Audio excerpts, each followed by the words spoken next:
boardroom.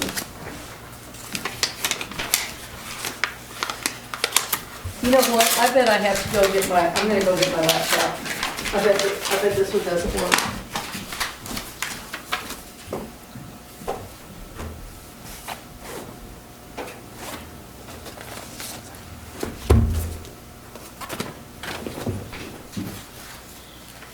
Well, it just gives the day that they pulled it. It doesn't say. Pretty sure the and streaming's gonna and work. the GL A numbers, little but it leery of doesn't the give two dates. presentations that are coming in from other And it's places. gotta be 4 different dates. What? See how it goes. Yeah, just roll with it. And then I ordered one big fat jack.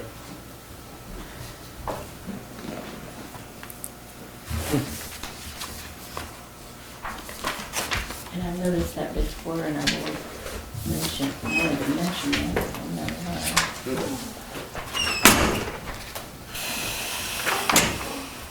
I can take my laptop up there. It doesn't have to be by the PC, doesn't it? Can it be up there where I'm sitting? Okay. Okay. I was down in Jeff City, St. Joe, the week before last, Jeff City last week. And then supposed to be in Jeff City this week, we canceled.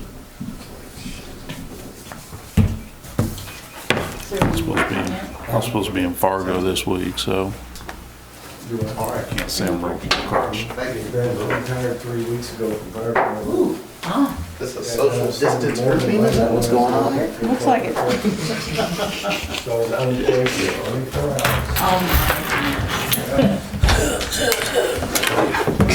I had to do that too.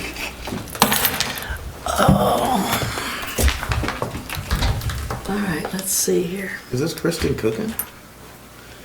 Is this like a cooking show we're watching? Yeah, it's cooking, yeah, she's cooking. Okay, I'm trying to get my, Carol, Why do we even have Kristen? Does she have a report or something? okay, let's see. I see Grace, I see Terry. don't hear Grace though. Do you hear us, Grace? She's muted. She's Oh, she's muted. muted, okay. They're all, 2 of them are muted. Terry's not muted. There's a, There's a mute on the bottom left. He might be muted on sometimes his when side. you then. mute You can hear more than Kristen. one, it messes things up. And they just have to be quiet. Grace, can you hear us? No, I don't think so. Terry can.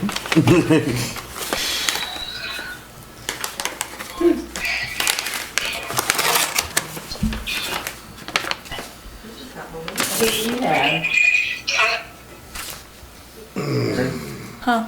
We need to go get our picture taken with this. I'll go when you go. It's not gonna get done then. All the coaches are report. good? That's why they got. Okay.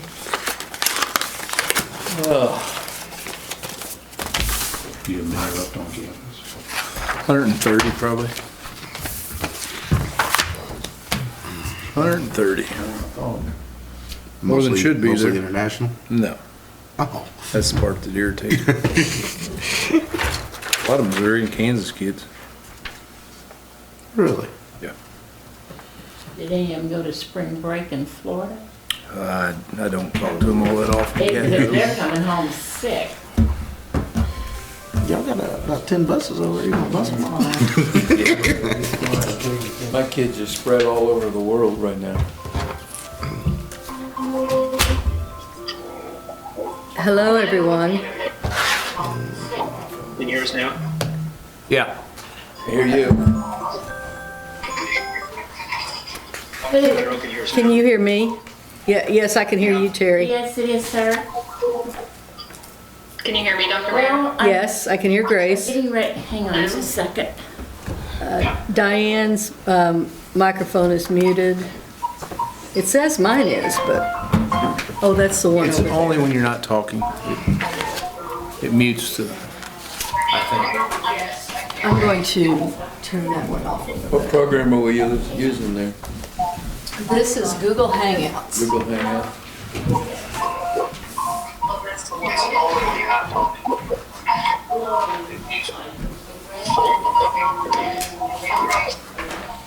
they wash buses at the car wash?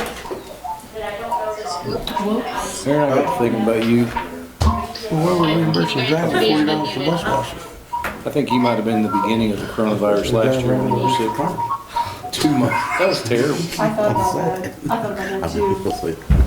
And I'm just saying I changed really I had flashbacks. Man, you were sick.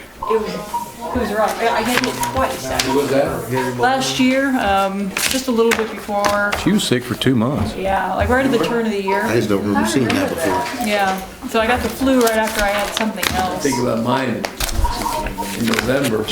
I don't wanna go back there. No. I mean, it ain't too much money, I just wondered. Already had the money this year, don't need it again.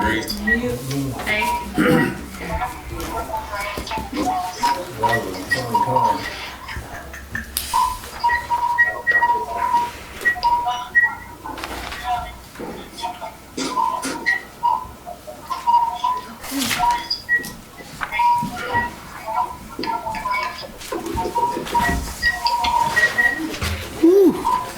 The FAA registration was not, oh, summer camp. We ready? As far as I know, yes. When Kathy gets off the phone. Hey Grace, is that you playing Kathy? violin? No. Is that you rocking back playing the violin? That is not me. I don't know who that is. Dr. Lorenz, do you have music playing in your background? Okay. Okay, will do. Thank you, sir. Sounds like somebody's playing Pong. You need me to mute? Yeah, someone needs to mute. Someone's got some background noise. Yeah, I was tearing. That was you, Terry Lorenz. It's not muted. But now his microphone's not on. All right, we'll cross that bridge when we come to Okay. it.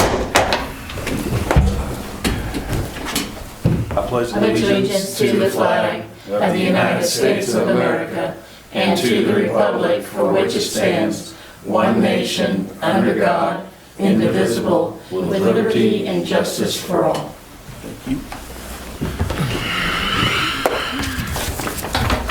I need approval of the consent agenda as presented. This includes the minutes from the May 25th regular board meeting, electronic communications, March bills totaling $865,924.46, and the monthly financial report.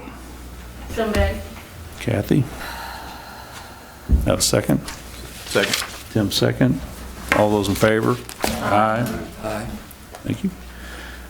Need a motion to adopt the regular agenda as presented. Any changes?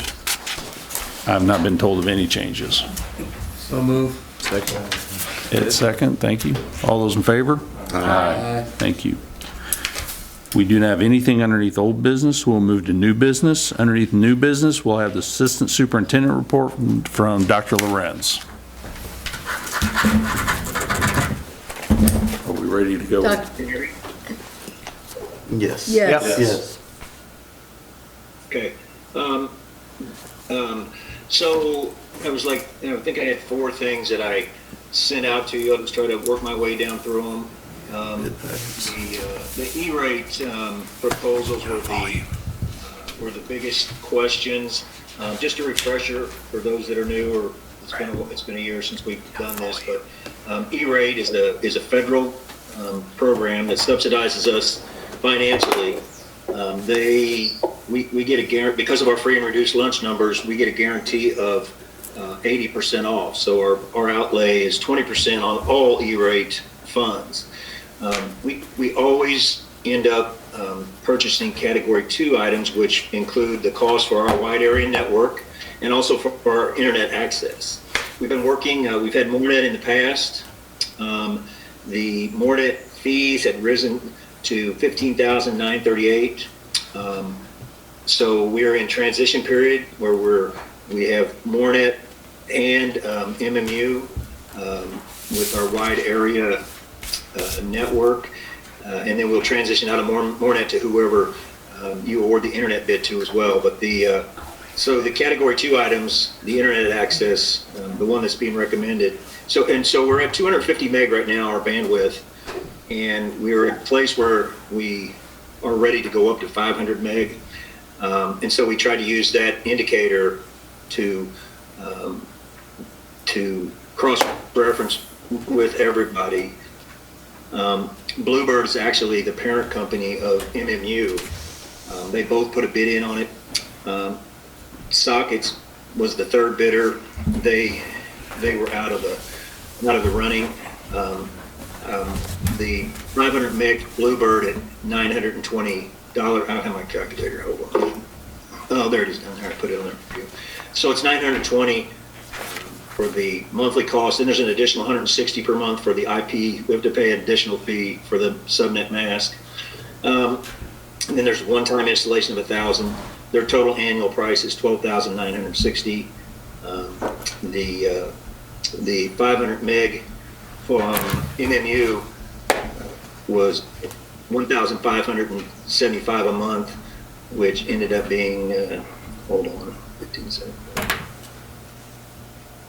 Ended up being $18,900. So it's about $6,000 a year cheaper with Bluebird. So when you look at that cost or that outlay in category 2 items,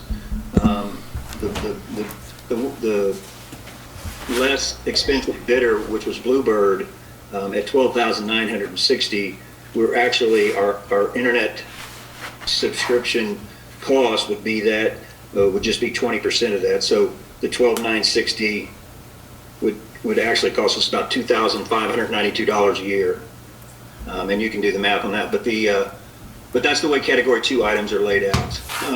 The category 1 items are you're more for fiber backbone, or for I guess not fiber, for network backbone. It's for the connecting both in your local area network and Is that what this is, Dr. Lorenz? You'd set this here? Yes, that's a sample of the type of fiber cable that will be dropped in these rings. The way this works, it starts off, because of our free and reduced numbers, it starts off at a maximum to the minimum that we'll have taken off is 80%. DESI has the ability to kick in 10 or 20%, which would cut us down to 90 or 100% cost back to us. The reason why I put it forth this time, I haven't been putting too many category 1 items in over the last several years because we haven't been in a place where, well, for one, the category 1 items have been a little hit and miss. They have not reauthorized category 1 items.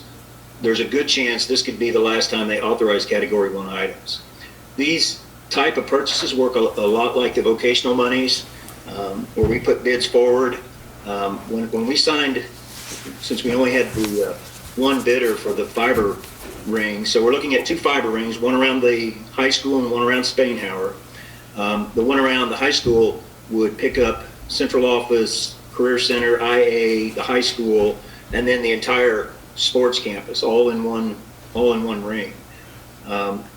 In the bids, there's 3 different bids that Advance gave you. Their main bid, $357, their alternate bid, 1, $315, and their alternate bid, 2, $392. The reason why I'm recommending the $392, that is the fiber, that is the cable that Dr. Mayer was holding up there. The lesser one, the one back, just has enough to hold the fiber that would currently go in it. The alternate 2, we would use about half of that cable and allow, it would give you scalability and future enhancement wherever you wanted to go. The other thing that alternate 2 bid gives you is they drop a lot more, there's more connection points in there so that you could head off from terminal boxes and go to different buildings or projects that you might have. We're still working with DESI to try to figure out what rate we would actually come in at. So if you rounded that off to 400,000, I anticipate, I don't know for sure yet, but I anticipate DESI would kick in at least 10%, and then we would only be out $40,000 to connect both of those rings. I'm hopeful. We're still working on it. It's still kind of a no negotiation. Dr. Lorenz, DESI would kick in 10% or 90%?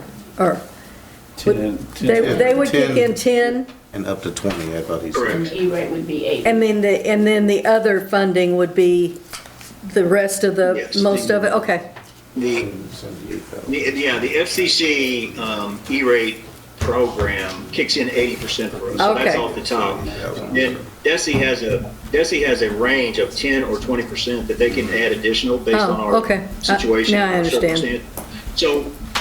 So when I signed off on this from Advanced, it was all, the signature, the sign off was that the bid rate came, or the recovery rate came in at a level that the board was comfortable with, and then they would sign off at that point. Like I was saying before, it works a little bit like the vocational grant monies. You can apply for that, you send it out to vocational monies, they tell you, they check off things that you can or can't purchase. Then when it comes back, you still have a final go, no-go if you don't want to do the project. So that's kind of, in a nutshell, that's the difference between category 1 and category 2. Did anybody have any questions about that before we move on? Have to push the button to talk. Terry, can you hear me? It's Tim. Yes. My question, you're talking about a high school loop and an athletic loop as part of this. Yes.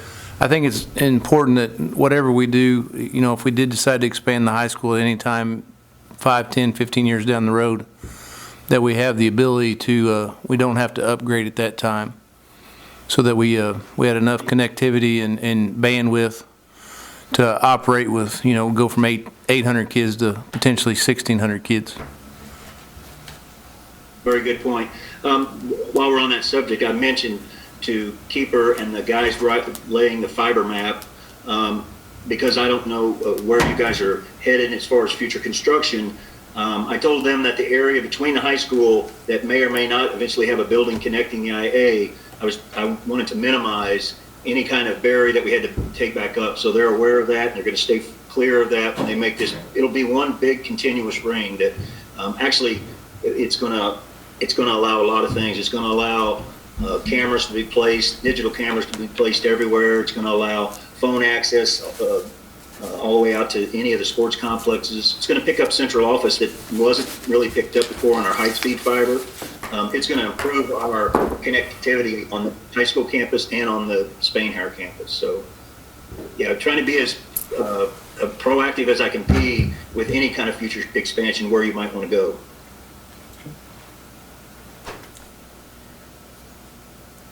So you need a Question? motion, Terry, it's Kathy. Do you need a motion from us tonight? Yeah. Yes, they're action items. I know it is, but Yeah. Terry, I just had a question on that first, These are your action items. on that first set of rates that you gave on MMU and Bluebird. When you did the Bluebird, from what I understand, you said 1080 was a monthly fee on that? You're talking about the Bluebird Internet Access bid? Yes. Yeah, so they're, so it would be, It was 1080 plus, was it 1,000 on an initial tie?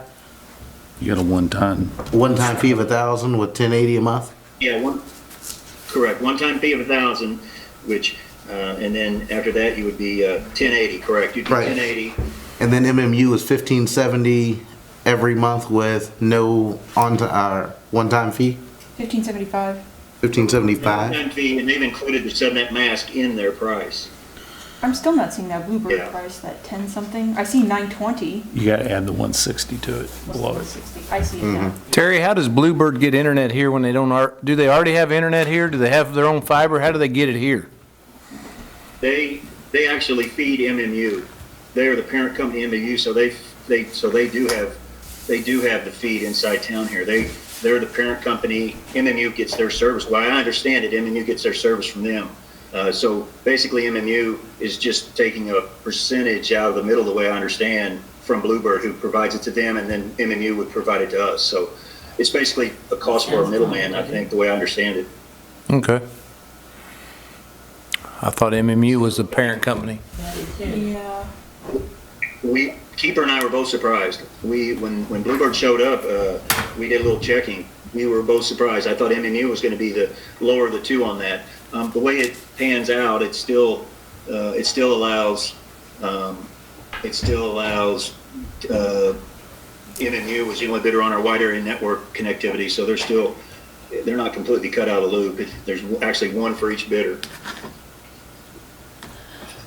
When you visit with keepers, one thing we've had the ability to do is separate bandwidth between students and faculty, and it's worked out really well that we have you divide it on whatever percentage you feel necessary, so that Correct. per se students, if they're in free time, they can't take away from teaching instruction on their bandwidth, and that's worked really well for us.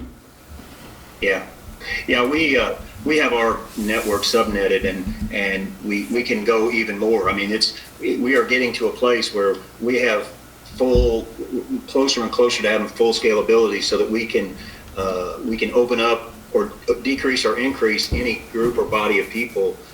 It's kind of like we've started doing with the guest account to try to get control of that. That was what was eating up our bandwidth before. The guest account was wide open, and so we've been able to we've limited that, and then we've asked all of our students to log into the student account. We've asked all our teachers to log in the teacher, and the staff to log in the staff. So we have some pretty good flexibility as far as controlling. So far, we haven't hit any. We haven't hit any maxes, but when we come testing time, we get closer and closer with the 250 meg, and at the current price we're paying, the reason why, after I looked them over, I really thought the 500 for future expansion was probably the way, because we'll be adding many more cameras, many more phones and different digital hook connections for that. So I just wanted to make sure that we, especially since they're covering such a big percentage of it, that we get all we can get while we can get it.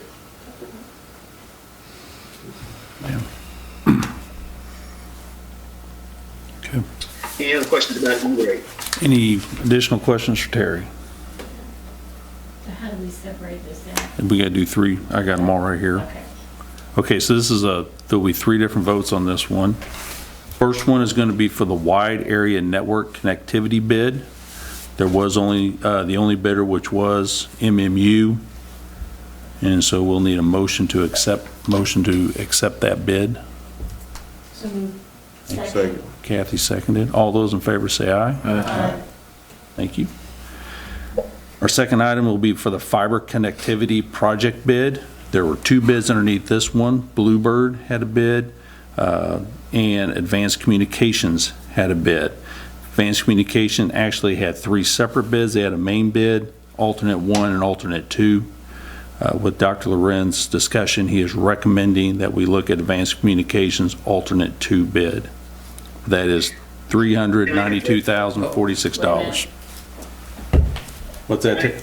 I'm sorry. I forgot to mention, I didn't even talk to you about the Bluebird bid on the fiber connectivity, because it was so far out of ballpark. Right. An annual reoccurring cost of both of those two. They didn't want to plow this in and let us own it. They wanted to basically plow it in, and we keep paying them. So I didn't talk about them because I didn't even think that was a consideration for us. Sorry.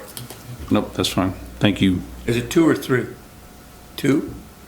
There's the Bluebird and the Advanced Communication. No, the alternate. Alternate 2, how many years is that, is what you're saying? Yeah. Terry, the question is on the Advanced Communication alternate 2, what's the time frame on that bid? Or is that a one-time payment?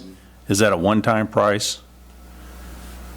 Yeah, one-time price. That's basically the cost for installation. That's just and put then it we in own there. it for that. And we Okay. own it after that? And then we own it. Yes. And we And that's going to be at what I look at like a $78,000 cost to the district on the 20%. Correct. Just some change. could be less. The most that project would cost us. And it could be If we less. got no other. Right, if we got no other help. Cost would be under out, but I'm anticipating not nearly that much. But Right, 10% we go down to 39 or less. And once You'll have it's, the ability, if you choose them, to say no, because I put the disclaimer in the sign-off page that if it's not acceptable to the board, we're not going to do that project. So we still have an out. yeah, once it's in, we will be able to maintain it without, Yeah, we own it once it's No, I installed. was saying, that's a good question. I mean, because, we could put it in, then suddenly find we have to hire 3 people to run it. But That's a good point. Terry, who specs the fiber that we put in? Because if Advanced is going to put it in and Bluebird's going to oversee it and terminate it, I think it's important to know who's going to spec the proper fiber. You know, is it single mode, multi-mode, you know, direct burial, in conduit, whatever we decide. Right. No, the Keeper has been working. There's been a lot of communication back and forth between Advanced and CTS and actually Fred, our E-rate person, about this project. Yeah, there are some connection points. There are some endpoint decisions, but we're working through those. I understand what you're saying, but I feel comfortable that we are giving ourselves the most possible flexibility with whatever kind of punch down we get. And once these rings are in place, they basically become a part of our network, and we manage them. CTS manages them just like they manage the rest of our network. No, that doesn't sound like a direct answer, though. I mean, it is, and that is a consideration. So how can we find out the answer to that? Is Keepers? I don't understand. Who's gonna spec the fiber? Keepers or CTS? You're talking about the fiber going. The fiber that we put in the ground. Who's gonna spec what we use? Yeah, CTS is. CTS. Okay. Yeah. Yes. Okay.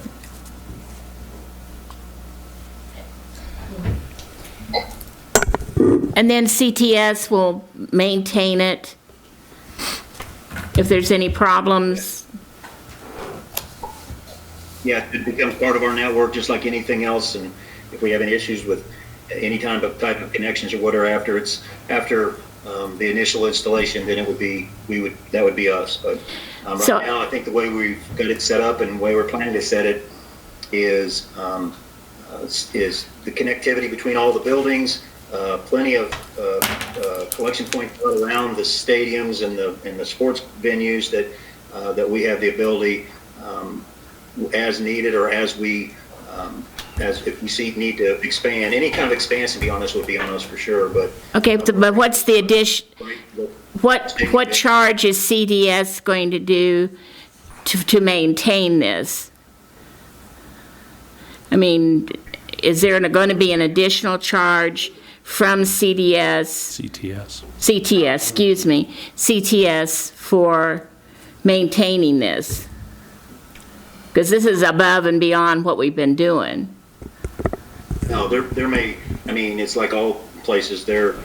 I know are coming around for discussion as far as our network services. Like most any company, I'm sure they're going to raise a few percentage points, but it's not specifically because of this cable being put in.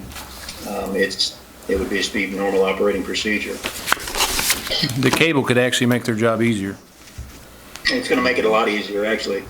And I think everybody, for sure, at the high school is going to recognize the speed that we're going to pick up pretty quickly, all the way around central office and the career center and IA.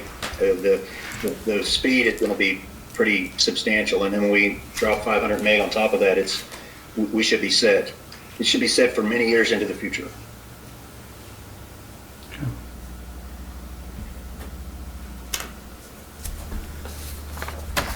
Any additional questions regarding the fiber connectivity project bid? 2 bids, Bluebird and Advanced Communications. Okay. I'll need a motion to accept one of those bids. Motion to accept Advanced Communications. Which one? The alternate two. Alternate 2. Second. Brian, accept motions. Any other discussions or further questions? All those in favor? Aye. Any opposed? Thank you. Third up is the internet access bids. There were 3 bids underneath this one: Bluebird, MMU, and Socket Internet. The recommended bid was Bluebird for annual cost of $12,960. It's actually $13,960. With a one-time installation of $1,000. Thank you.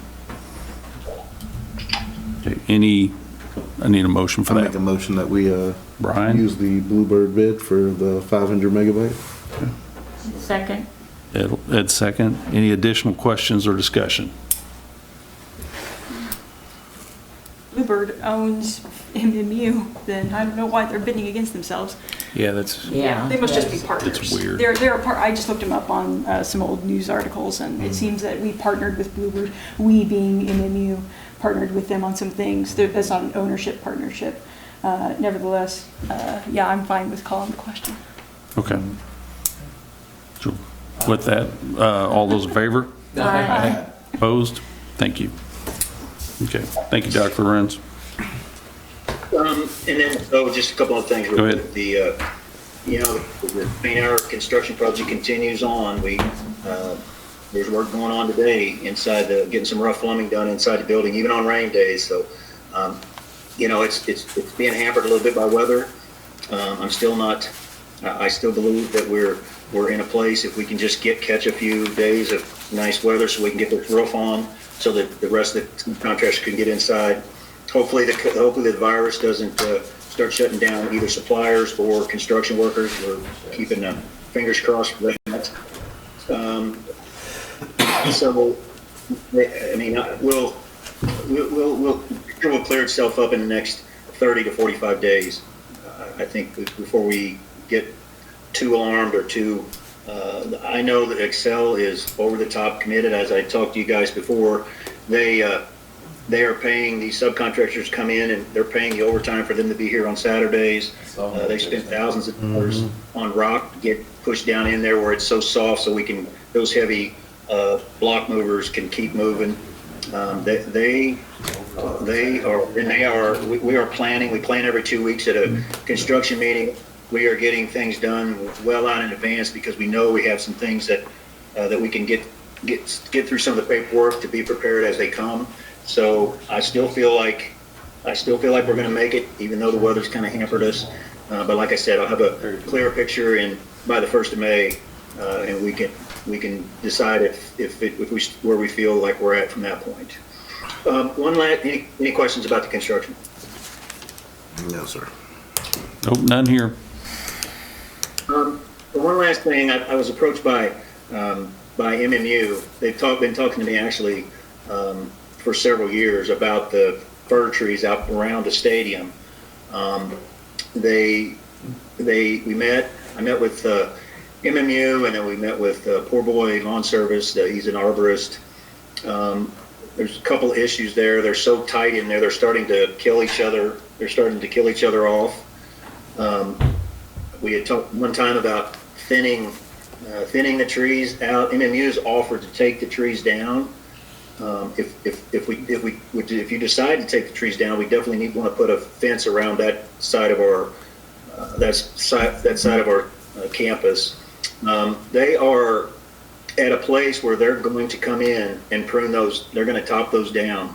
They're getting up above the power lines, and they're going to end up having to flatten the top of those off. So I just wanted you to, I don't know that we have to make a decision tonight. If you want to have some time to think about it and see what you think, but Need to fix our stadium sign then. the option that they had given us was they would take them down and get rid of them. We would just be responsible for a fence. If we wanted to thin them down, we'd still end up topping them. So if we thin them down just to try to stop from killing the trees, we'd still end up topping that all the way across there. We'd also talked about at one time getting the trees down from behind the main stadium where you can see from 65, and work towards getting a big screen net up there that sells our brand, puts our logo up there. Could be a really good look from 65. So, like I said, I don't know that it has to be an action item right now, but I get the feeling that MMU, after talking for a couple of years, they're about ready to do some topping. So, something to think about. Any questions about that? Terry, in my opinion, as long as we're willing to keep the back of the stadium clean, I'd be all in favor of taking them out. Yes. It was a community concern and something, some other folks in the school system, I can't remember who though, if it was teachers or students or what, but it was brought up as part of the fact-finding in the Safety and Security Task Force that a fence going around the stadium and up around, even as far as the corner around SCCC would be something that would make students feel more comfortable, parents feel more comfortable, and all that. That much fence is going to be expensive, and so we didn't really focus on it too much in the safety and security task force, but it's something to consider. Okay, absolutely. It got brought up, so. Yeah, I totally agree. I didn't know if you needed time to, I didn't know if that was put in by some group, organization that was going to be upset with you if we took them out.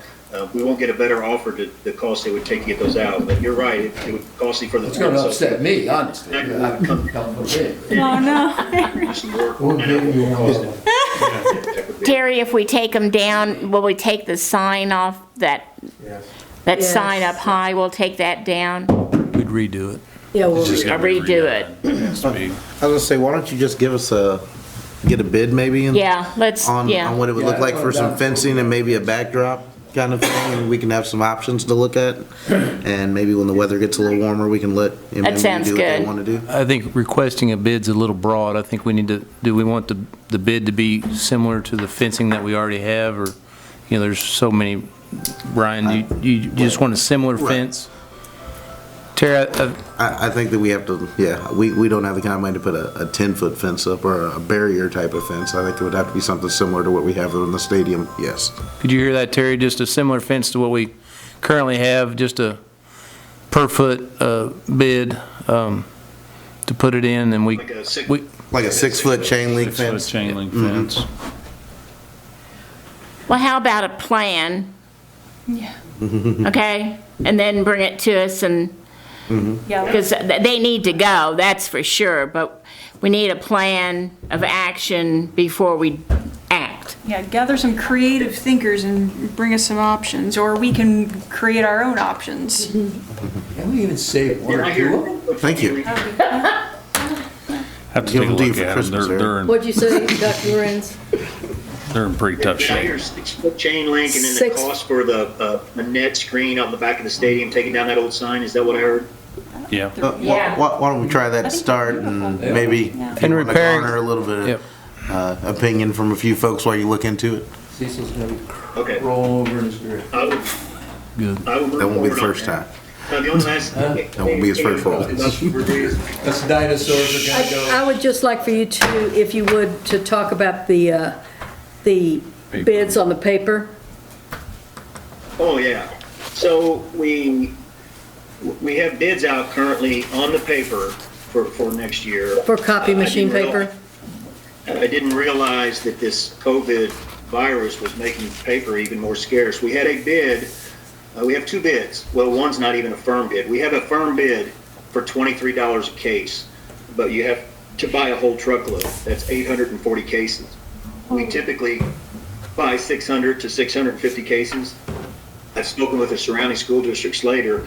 They're willing to take the other 200 cases off our hands if we choose to go this direction. But the bid for that full truckload of paper is $23 a box times 840. The next closest bid, the only other bidder we've had so far is Springfield Paper. Last year they gave us a bid and they were over $30 a case. I don't imagine that they're going to be less than that this year. The only reason why I bring this up, the bid ends April 1st. If so far we just have the one bid. I think the gentleman's getting already a little bit jumpy because he's having people jump all over him about wanting to take that truckload of paper off our hands. I think he just wants some reassurance. I hate, it was bad timing on my part. I shouldn't have made it due April 1st. I think I could have went ahead and made it due by today, but it was a little tight, but I didn't anticipate the way it unfolded.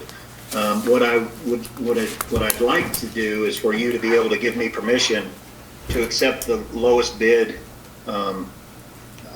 which is just one right now. But like I said, I'm anticipating Springfield Paper probably come in about $31 a case. I don't know that yet. I have a But I'd question like for you, Terry. to reassure before he sells it out from under us. Did Green Printers even try to put in a bid for that? Because we always hear about that. Yeah, so far they have not. Troy contacts all the people who have put bids in the past. I don't remember exactly what they were last year, but we had 2 or 3 bids last year. Most of them were between $30 and $32.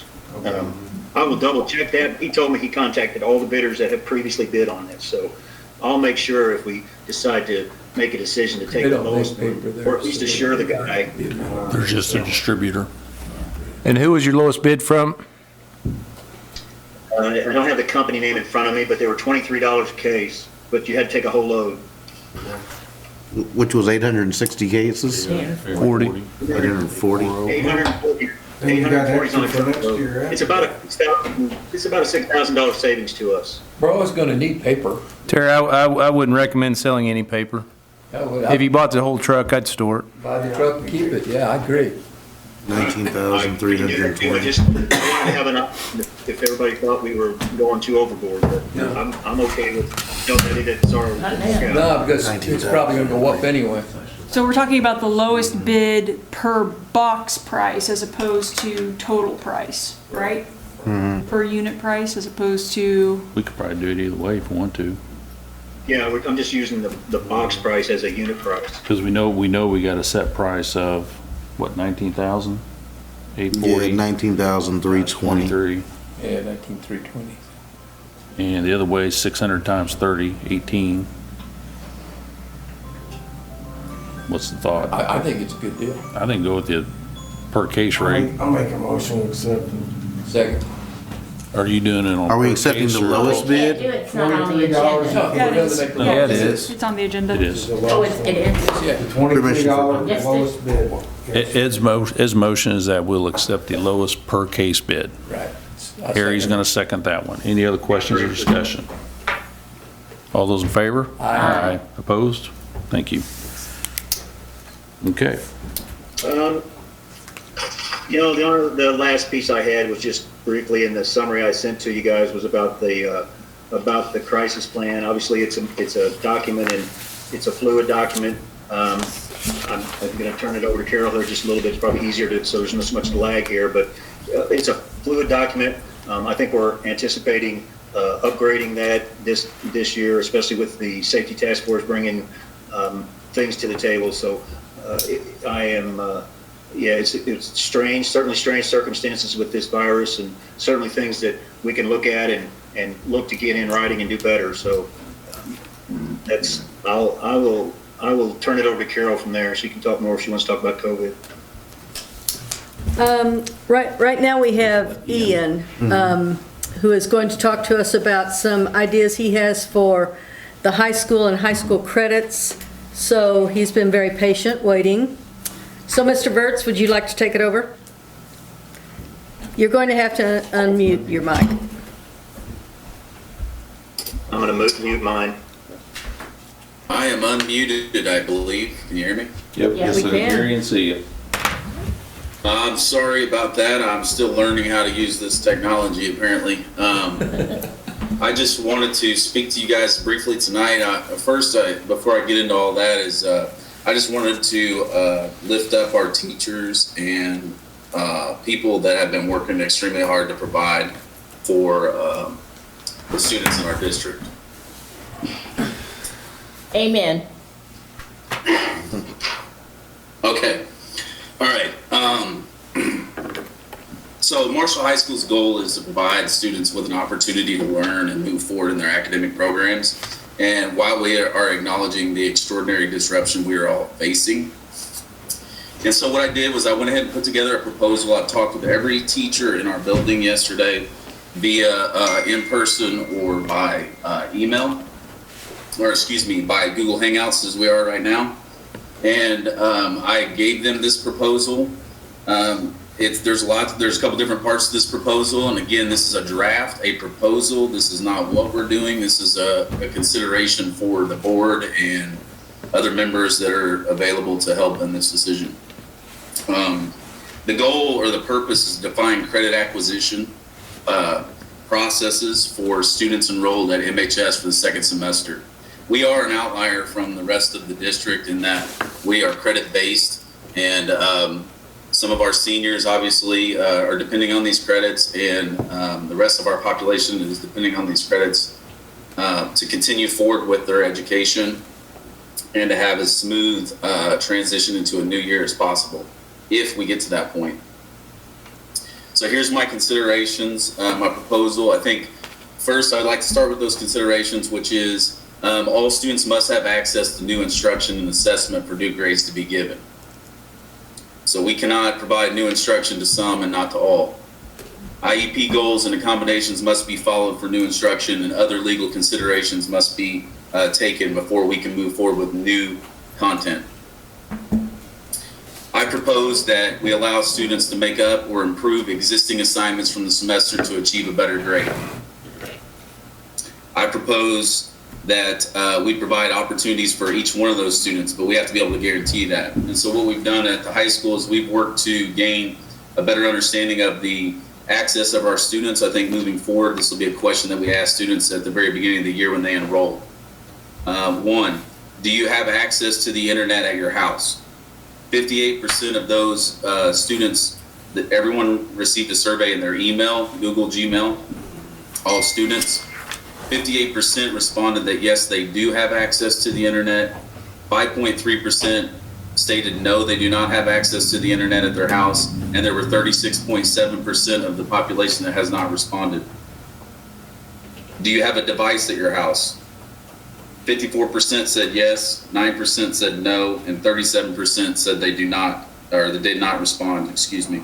54% yes, 9% no, 37% no response.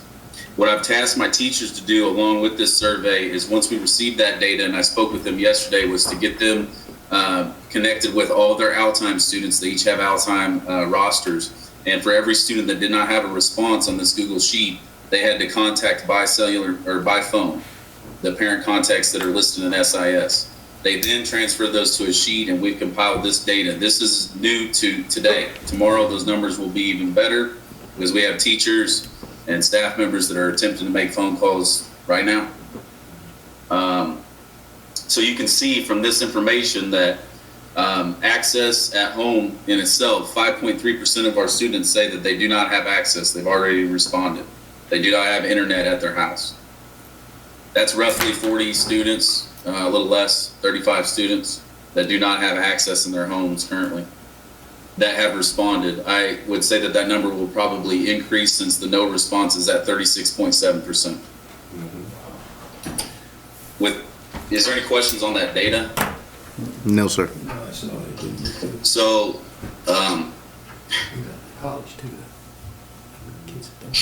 just a second, I got my nose running. So I just wanted to say, Ian, I was very pleased to see you all gather this type of information because that is so important for us to know as we move forward. I think you're right that 5% will probably go up to maybe even 15% of our students who don't have access or don't have a device at home. And that's, and of course, those kids are the ones who need us the most, usually the kids from free and reduced families, our kids who have English as a second language. So I want to congratulate you and the high school teachers for being sensitive to that and thinking about that. Yes, thank you, Carol. And so with that being said, our first 2 points of consideration are, can we guarantee IEP goals? And can we guarantee instruction for students, all students, to have access to improve their grade? Because my proposal would include to create a safety net grade, which is some of our higher ed institutions are doing in other high schools.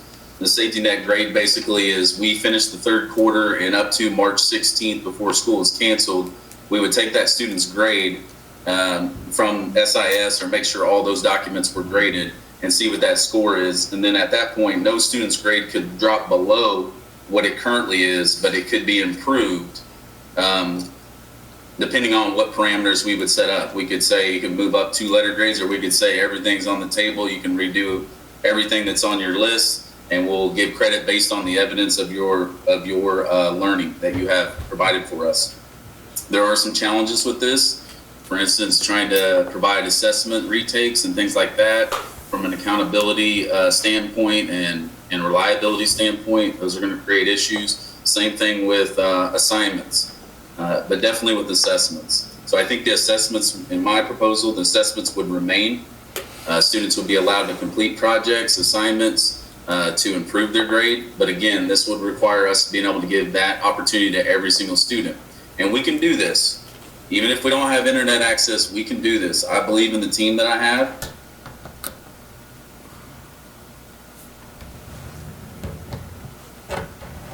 I apologize. No apology needed. And you all are going way beyond, you know, all of our staff has, and I am so proud of all of you. And no need to apologize for feeling like you do, okay? I appreciate that. But what I want to do is be able to give these kids credit. So it would be really helpful if we could make decisions about the length of our away from school, so we can begin planning for credits instead of thinking about, well, we might come back this time, we might come back then, or we might do this. I think the precedent's been set throughout the country and states that are close to us and other districts that are very close to us. I think we need to make decisions based on how can we help kids with their credits so they can quit worrying about how that's going to happen. Currently, we have dual credit students that are having to follow the cooperating institutions recommendations, and they are continuing those classes for a grade. And so those students that we've found that do not have internet access or do not have a device, we're working with those families in order to either set up paper copies for them or find a way to provide internet access for them. I'm up for whatever needs to happen, especially for those kids, hotspots or whatever. So. Dr. Lorenz, could I ask you a question there? Because you and I had talked a lot about the possibility of hotspots and our servers and our suppliers of technology. I know there's a lot of districts around that have purchased hotspots for their students, and we talked about that possibility. How close would we be to that? Would we be close at all? I know I talked to a student today who is coming up and parking his car in the parking lot and working because he can get internet access there. Do we have any possibility of being able to provide our students with hotspots? So what I've been able to find out, companies individually are trying to roll stuff out for education. I think T-Mobile has rolled out, if you have a T-Mobile device, you can use that as a hotspot. I hear AT&T is working on that, but I went down and talked to AT&T in person. They wanted $80 a month subscription fee for a hotspot. Couldn't guarantee me how many of the hotspot devices he could get us. So I don't know. I didn't pursue it further because I wasn't sure where we were all headed. But they're out there. They're probably a little more scarce right now at the time. There'd be some costs associated with it, which it is what it is. But I think it'd be more availability and a company that we're able to find something that could service that many kids for us. What about putting hotspots on school buses and taking the buses to different areas around town? Is that a possibility? Anything's a possibility. I mean, these CTS guys, they have been able to do wonderful, miraculous things here. So that's anything is on the table. I'm not going to say that we can't do something without giving it a try. Nevertheless, hotspots are only half of the problem. I mean, after all, so I overheard a phone call today in which the parents said, yeah, we've got internet access at home, but no computers. Right, right. And DESE says you got to be able to That's guarantee correct. it for all students access, and access isn't just the hotspot. The hotspot is a good step forward, but we've got other problems too. And I know that other districts, aren't they doing something that I think we're doing too, right? If you need a paper copy of something. Providing paper copies, and that was something I was going to talk about, is that the demand for paper copies is so much more than we expected. Yeah. And across the country, people are seeing that, you know, we are not as connected as we thought we were. And so paper copies are really, we are right now, we have pickup spots for our paper packets, and they are going to go out on our vans, our grab-and-go meal vans are going to also supply paper packets for kids, mostly elementary right now, but I do think that, I also heard, and I think there's someone in this room that has a computer and 4 children. Well, that's going to be a real difficult way to finish homework, I think. So I think we need to work with the inn, of course we will, and figure out ways. I do think that the buses might provide some real opportunities there too. There's some school systems that are doing that, and it's working out. How many laptops do we have that the school owns? We did a little bit of number count. We have 600 and some laptops, but I think the number that we're thinking about is closer to 500 that could be available. So you've already looked into that, where we could, if we set a hotspot up, then we could maybe. I think it's important to understand the hotspot's only going to be able to run 3 to 5 devices at any one time. So, And even then, when we've got, if we're sharing machines, then we've still got transmissibility issues. So we're not honoring the CDC guidelines there. Mr. Virts, how does all this affect your proposal? I mean, is technology such a key component that it subverts the achievement of your proposal? Well, I hear some of those arguments, and some of the things I've also thought about is, our families' lives are changing day by day. People are having to stay home, work from home, use those computers. And so even though they may have a computer now, tomorrow they might not. The same way with access. So I have this data that I presented for you guys, but I think that those numbers are going to grow to a larger portion when people are unable to either pay their bill or that's the first thing that goes, or they're having to use it for a work purpose. And so I believe that the best way to achieve this would be through a paper form, but it's going to take a great deal of communication with our community to let them know that it's going to take time to create these opportunities for missing assignments. And then we also need to be mindful, if we provide it for everyone in paper form, that cannot receive it digitally, because I think we could offer that first, but then we need to give the exact same thing in paper form to every other student.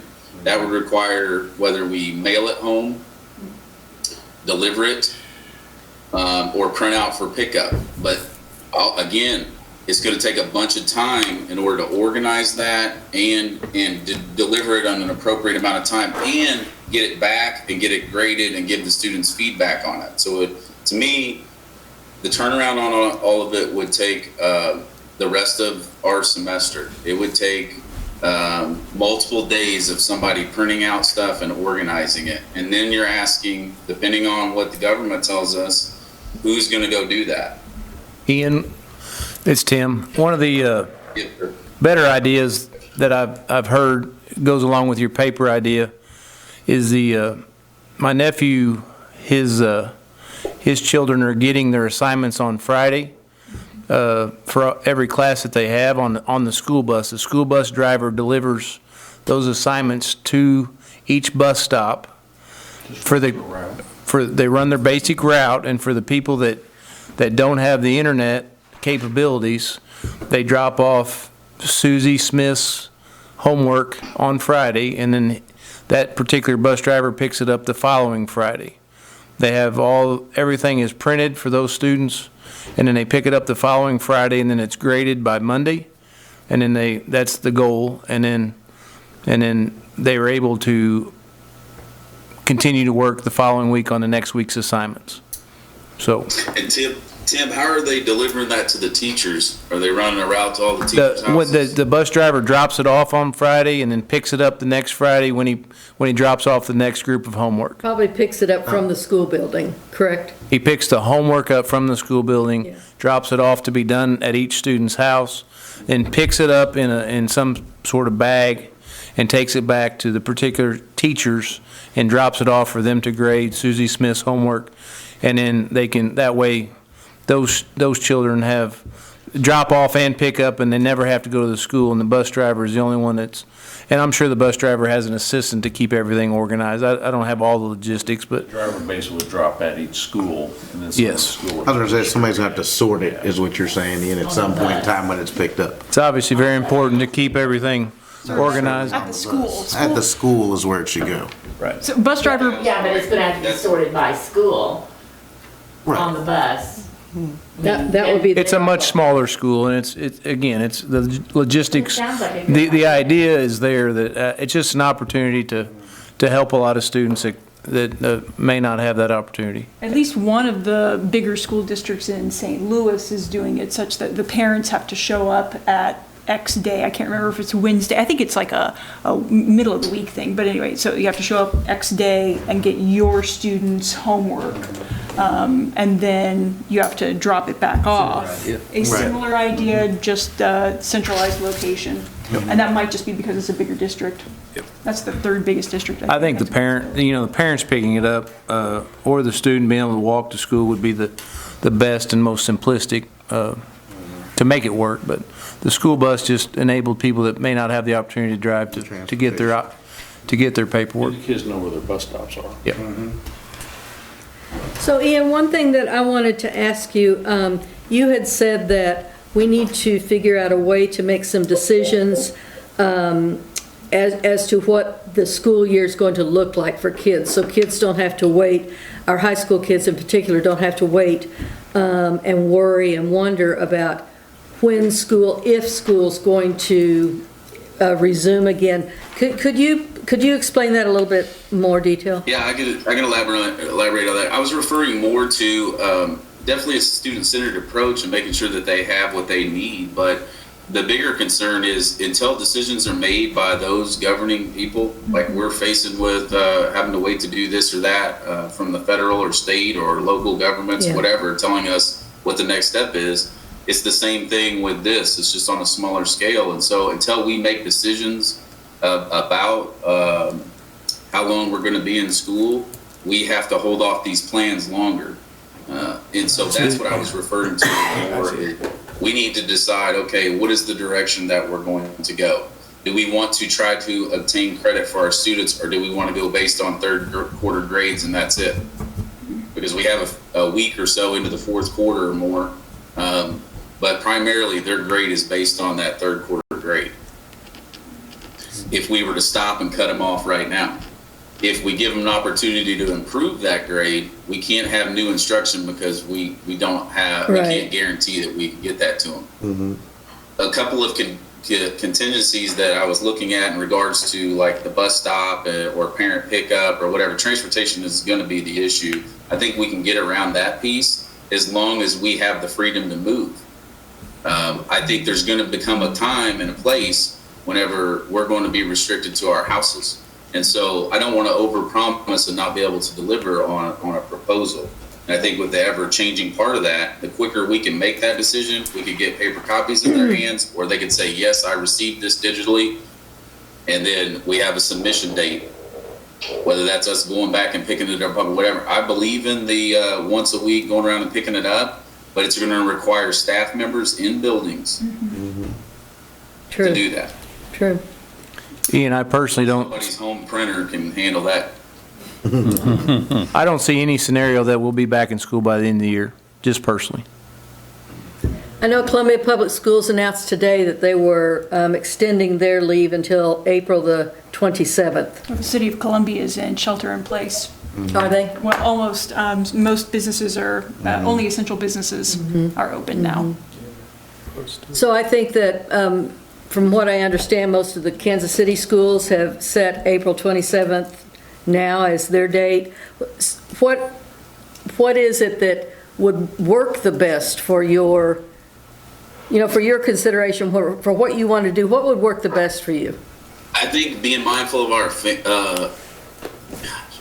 I haven't got to really process. And you don't have the answer, and we don't either, actually.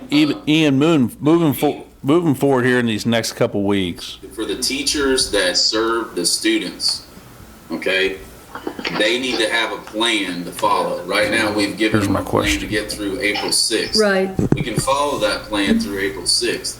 But every day that we wait till April 6th, we don't get started on the plan that's going to help not only our students get credit, but a long-term plan for how we're going to rebuild in the future. Well, so for me, I believe we need to say that. We need to come out and say that we're going to, that we're suspending the school. In my opinion, this is just my opinion, that we need to go ahead and say that we're moving in this direction And we want to offer opportunities for kids to make up assignments. And we have this safety net grade, and then we'll figure out a way to either get them a paper copy or a digital copy of the exact same stuff.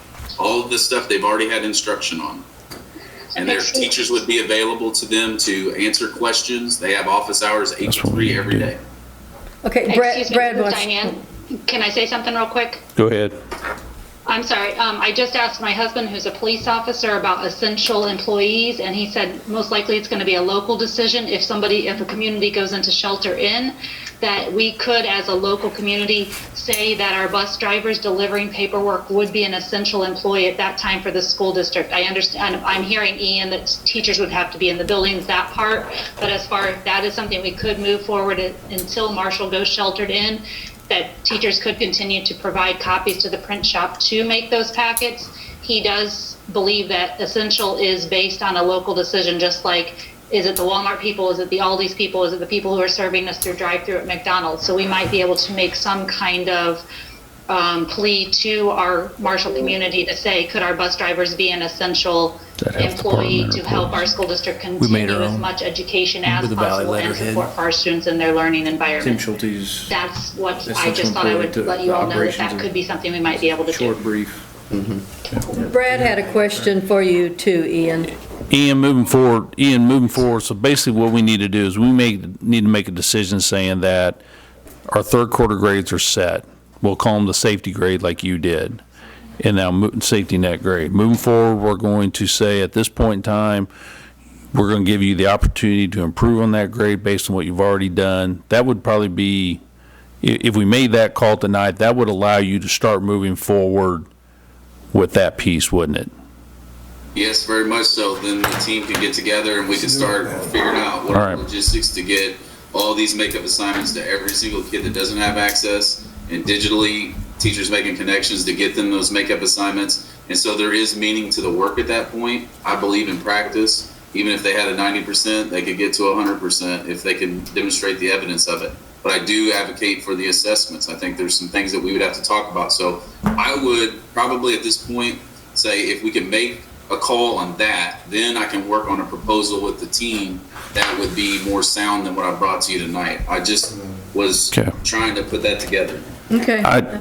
Then can we make an action? Can we make a motion on this? Wait, I got another question. All right, hang on. Is this just for, Mr. Virts, this is just pertaining to the high school, right? What we do here, if we were to, is this something we need to act on? Or is this a building level administrator? This is going to be This is guidance. administrative decision. Okay, so if we voice our support for what you're doing here, Mr. Virts, then that's not necessarily going to be affecting the other schools, is it? No, well, they're credit-based and the other schools are not. Right. Thanks for finally putting that into my head, Harry. I wasn't sure about. I'm also thinking about things like. I don't think the middle teacher school is. sign-on. That's his unique problem because he's credit-based and. Right. Especially with dual credit. Yeah. And right, and then I guess the dual credit students, They're at the mercy of the. They're going to they're at the do. mercy of the They're going to do what we tell them to do. Well, we defaulted to the credit granting institution, which is fine, Right, yeah. unless you've got a credit granting institution that defaults to the You did? local Is that what you school. did? That's what Dave had, yeah. We Now, just. there are other considerations for that, guys, in regards to the dual credit courses. Those have dual enrollments. So there's students that are in those courses that are not taking them for dual credit. And so what we would have to do, for instance, they're in the class, they're getting the same coursework, but they're not paying for the credit or through an institution. And so we would have to make a decision on that and that proposal too. And I would love any guidance that I could get on that. Right now, I've told them, to continue on with their learning as much as possible. But if that's not an opportunity for that student, it's not because they're not bound to the college, they're bound to our system. That would be a local decision for us. Yeah. Wow. No, we're and not losing. and the students that are doing the dual credit assignments, then is there any kind of count on how many of them would need some kind of technology assistance because they can't go to campuses I would anymore? imagine most of them are. None of our students Yes. go to campuses, to my knowledge, from Missouri Valley. Or Oh, no, that's right, because we do UCM and the other one, yeah, never mind. Yes, we do have students that do not have access that are enrolled in dual credit. And so we're working on setting them up. That was my hotspot conversation because I think we could do that on a limited basis, I'd be willing to pay for it. Whatever's got to happen in order to provide that for that kid, because they've already Right. forked out, I don't know, several $100s to make that happen. Right, I was gonna say, getting them technology as quick as possible is probably an action step Yep, that needs to happen. I have devices that I can check out to them. It's more of the internet problem, and so trying to figure out that. Well, it may be, I don't know if it's a cell phone plan or if it's a hotspot or what it is, but I'm narrowing in on who needs the help. Ian, Or bulk it and then I brought it up before to some people, and I'm not sure. The possibility of using the gym as a hotspot area, as long as we prop the doors open, nobody touches anything, and you use the gym, the Wi-Fi service in the gym, just a thought. People go in and sit in their own areas, and they're able to take their classes or do their paperwork. Just a general thought. So. I love the idea, and I've thought about it. It's guaranteeing that you can, that one from a supervisory role, when you invite them into the building. And the other thing is then, just guaranteeing that they're not together. I thought about them driving too, but it always comes back to transportation. So if somebody said, I have transportation, but I don't have access, and I have a device, or you can give me one. I think there's ways that we could set that up in the parking lot for them. I don't know about entering the building. That's really kind of what we've said is no. You could easily run a Cat 6 cable from the inside of the building and create your own hotspot out in the parking lot and put it in a car so it's dry, and park around that car, or you could put 500 feet of cable on an access point and run it out in the middle of the parking lot if you needed to. Or put a couple of them out there. They just have to come off a hardwired port. So it might be something to think about. And I think you could do that. The governor has said schools are closed. So I think that means the buildings are closed, but we could look at our parking lots as a real opportunity there, I think. It doesn't have to be at the high school. I mean, wherever it's easiest, we could make a couple different in the area that the high school kids could access, so they didn't have to come all the way to the high school. So How hard would it be to set them up at each grade school for them? same thing. You just People showing up at the high school. spool cable outside the building Yeah. from one Wi-Fi That's not point out. ideal. Everybody lives close to a school in Orsham. It'd be easy to As long do. as there's parking there. Oh, true, but. There's limited parking, but it would Yeah. be, Beaker would be I hard. think, again, my proposal would be to give paper copies of all missing assignments to those students who do not have access, so they're getting the same information, same stuff, but they're doing it from their house. The problem we'll face is resources to help them complete those makeup assignments, if it was web-based or whatever, so there may have to be a replacement assignment on that. But getting away from the thought of people coming to the building, just thinking about if we end up getting stuck at home, making sure that we get the paper copies to the individuals, we could work on that quickly, and then everybody who does have access, then they would be able to monitor their missing assignments pretty easily. I mean, we could even work with the teachers. But I can get with a committee of teachers that are a lot smarter than me about all these different things that we've talked about, and come together and figure it out. But the date is the biggest thing. Like, when we know that, we're not just holding on hope here to get back right now, and more or less trying to work toward getting credit. So, Are you thank you. recommending to the administration that we go ahead and set a date like the Columbia and Kansas City schools have done, and look more at the end of April? Yes, with the mindset that we're probably looking at April 1 before we can get that stuff in front of everybody. I mean, I hope I could beat that deadline, but I don't want to overpromise, because I don't know what we're going to run into as far as the number of papers that have to be Right. Ian, it's Kathy.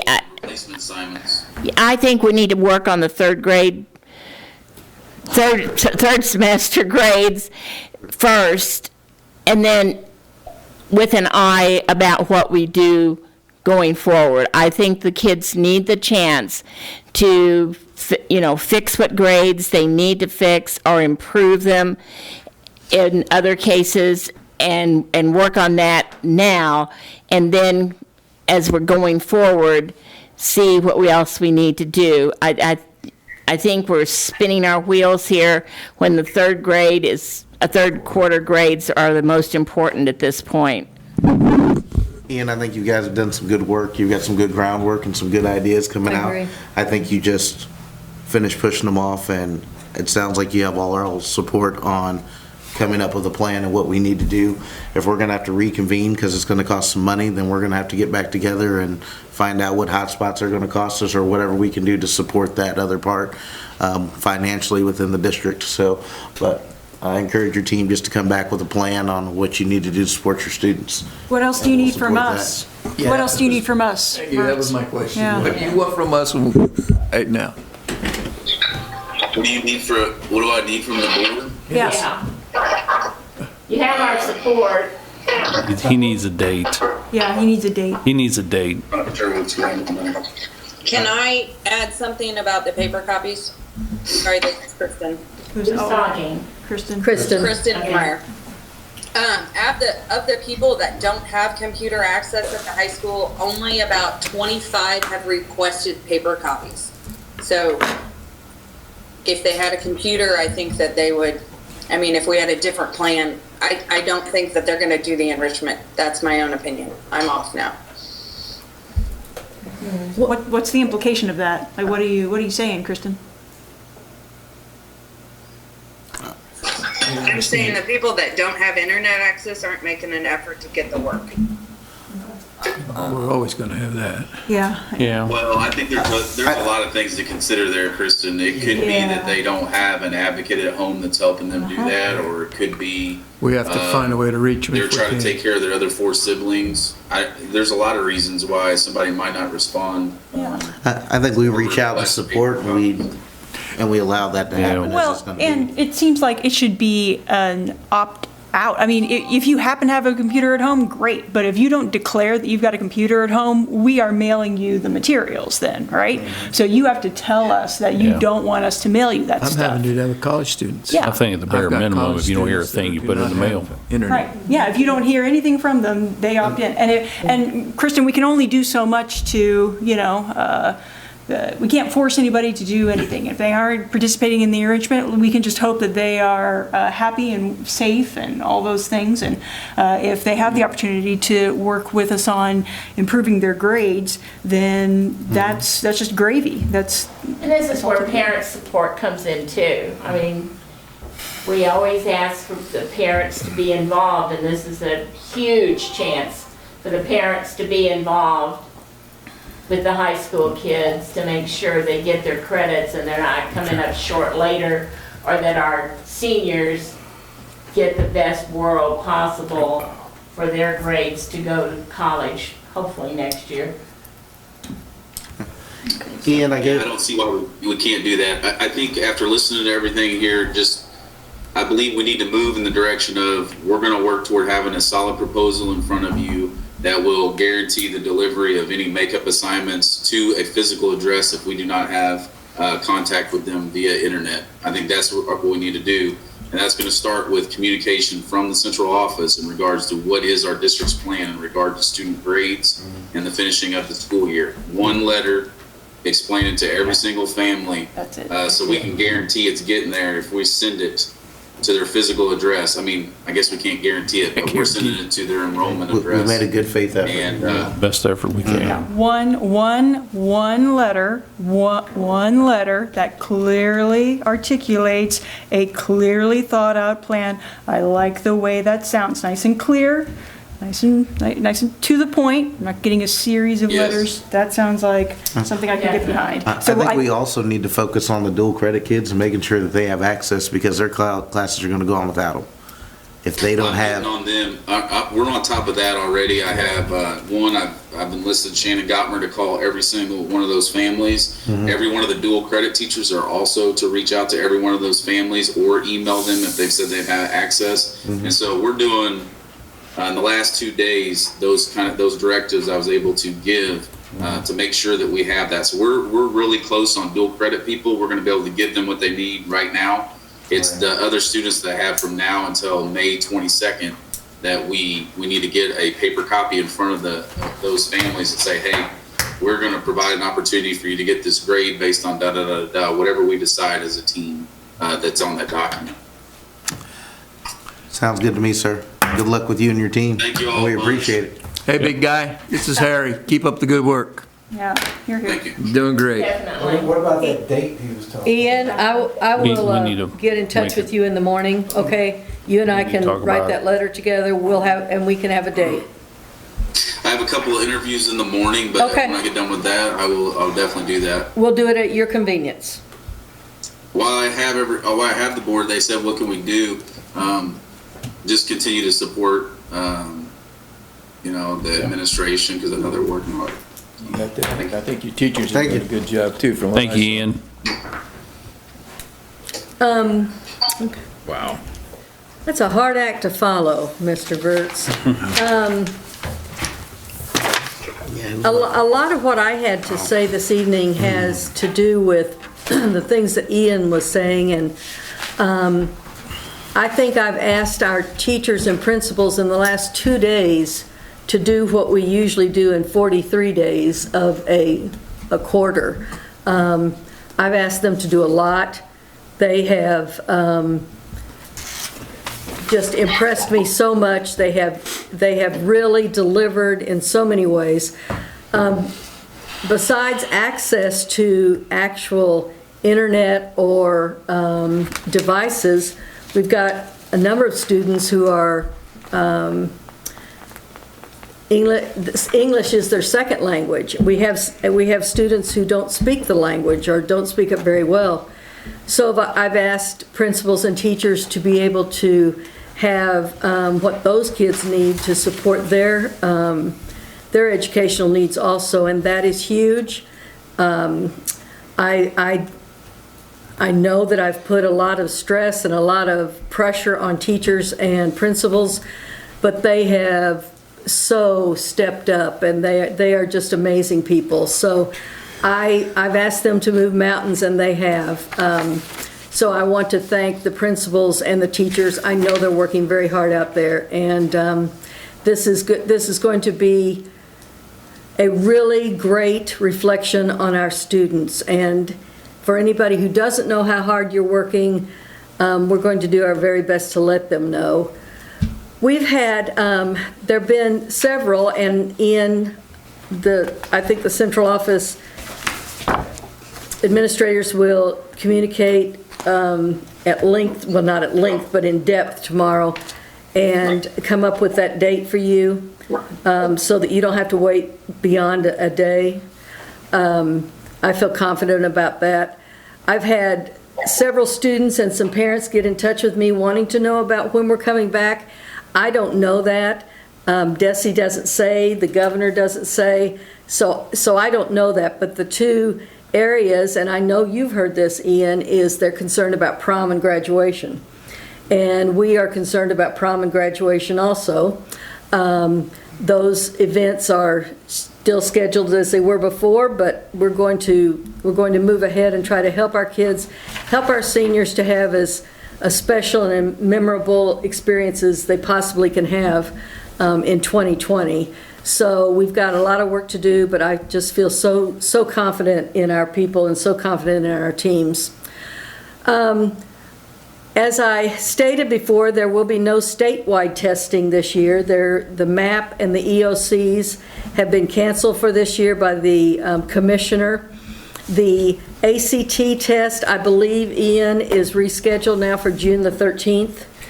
And so we're going to support our students there as much as possible.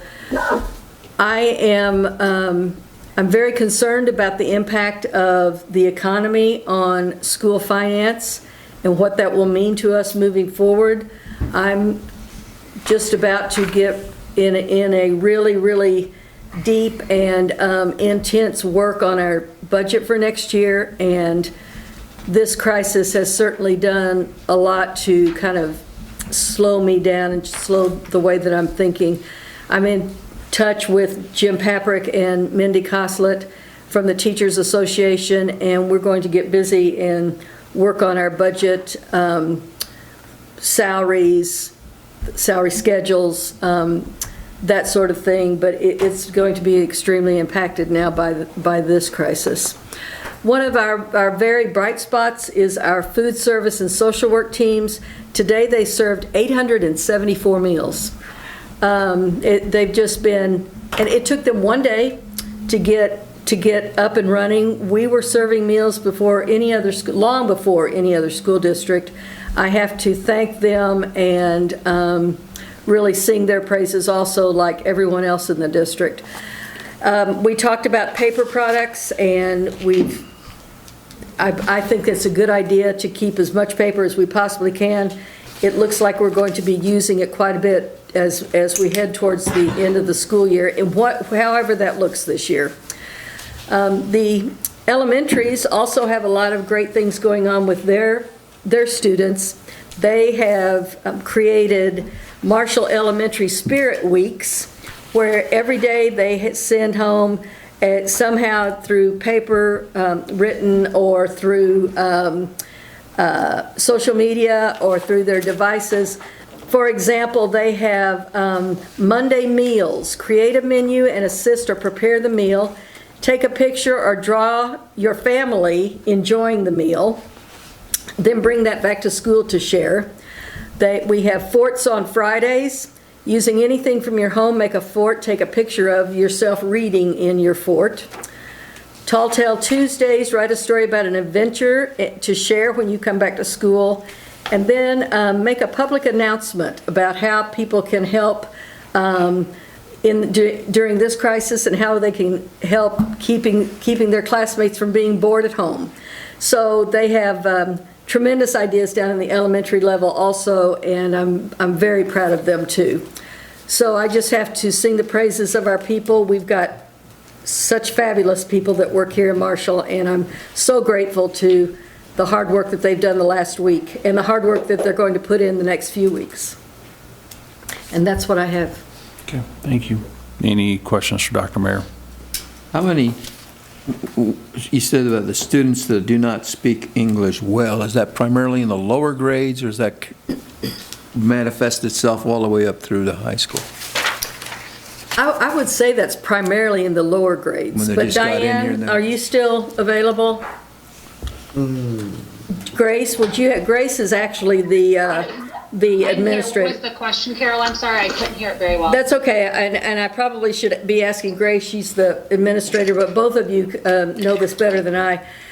Do you think we have more abundance of kids who are English as second language speakers at the elementary level, the high school level? Can you give us some numbers or approximates as to what you think there?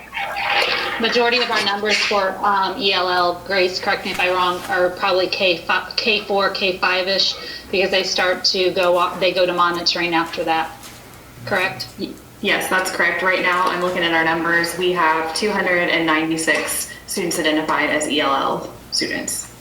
Is that district-wide or is that elementary only? That is district-wide. I want to say, I can think about our access testing that we do, and I would say there's probably maybe 70 to 90 at the middle and high level. So I would say most of those are elementary then. So we've got around 10% of our population. Is that correct? Well, I don't know about the percentage, but that's close. Yes. Yes. Okay, thank you. A lot of kids that we're thinking about them too. So how are we communicating? Do we have the translations? Yeah. ready We to do. go? yes, We do. program. We're sending it home in their language. Got it at college. Hard copy. I would imagine we have close to 15 or 20 translators on every document that's sent home. Not every document, but on the documents that are sent home for students to work and to keep up with their review and such that's going on in their classrooms. Those are available in Spanish. And we have our individuals are communicated in Spanish to let them know that they're available. Thank you. Any other questions? Okay, that's the last item I have under new business. With that, I would accept a motion to adjourn into closed session. Make a motion, we move to a closed session. Second. Harry? Aye. Aye. Aye. Okay. Thank you. Thank you all very much. We'll be moving to closed session. Thanks to everyone for tuning in. Yeah. Please stay with us as we will re-adjourn the open session in about 30 minutes.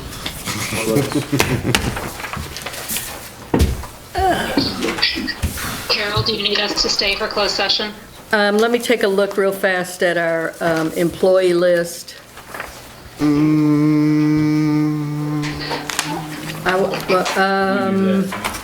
we do that through your laptop, Carol? Yes, we can. Yes.